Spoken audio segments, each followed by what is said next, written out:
Supposons que l'on approche un aimant d'un monceau d'objets en or, en argent, en fer, en cuivre, et de précieuses pierres comme les diamants et les rubis. C'est uniquement un pauvre clou sale et rouillé qui sera attiré par l'aimant, mais les objets beaux et coûteux seront laissés. De la même manière, Christ attire les pauvres pécheurs perdus et souillés qui se sont repentis. Mais les personnes orgueilleuses et nanties de ce monde ne seront pas attirées vers lui.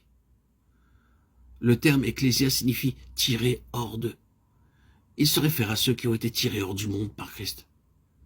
Ils peuvent être illettrés et n'avoir aucune des qualifications prisées par le monde.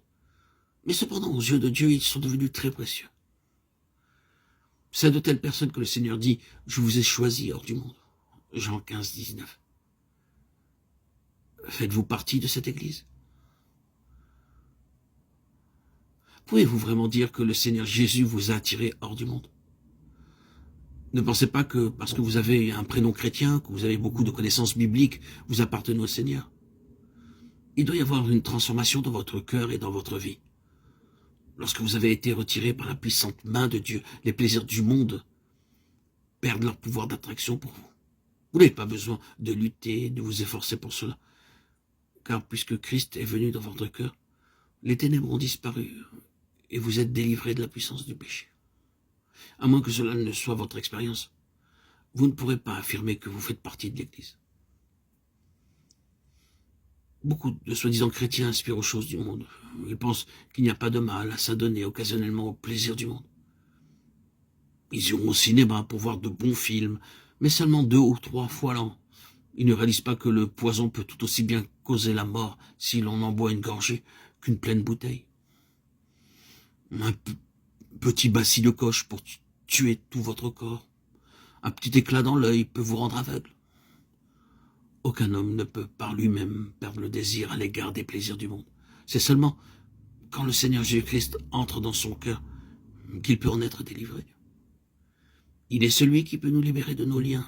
Sa puissante main peut nous affranchir de tous les attraits mondains ainsi que du diable. D'autre part, ceux qui essaient par leur effort d'y échapper seront bientôt asservis de nouveau. Après avoir entendu un message édifiant, un fumeur pourra déclarer « Je renonce au tabac ». Alors, avec de grands efforts, il reste ferme à l'égard de sa décision pendant 3 ou 4 jours. Mais après cela, son estomac commence à plaider avec lui. « Cher maître, je veux de la fumée. La bonne nourriture, le lait et les sucreries ne me satisfont pas. Je dois voir de la fumée. Je languis après la fumée. S'il te plaît, donne-moi de la fumée.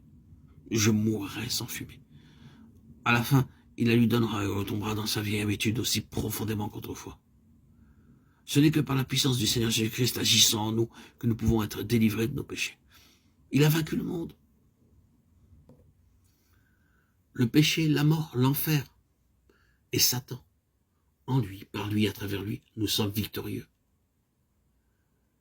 Paul déclare « Je puis tout ». Comment? Par Christ, qui me fortifie. Philippiens 4, 13.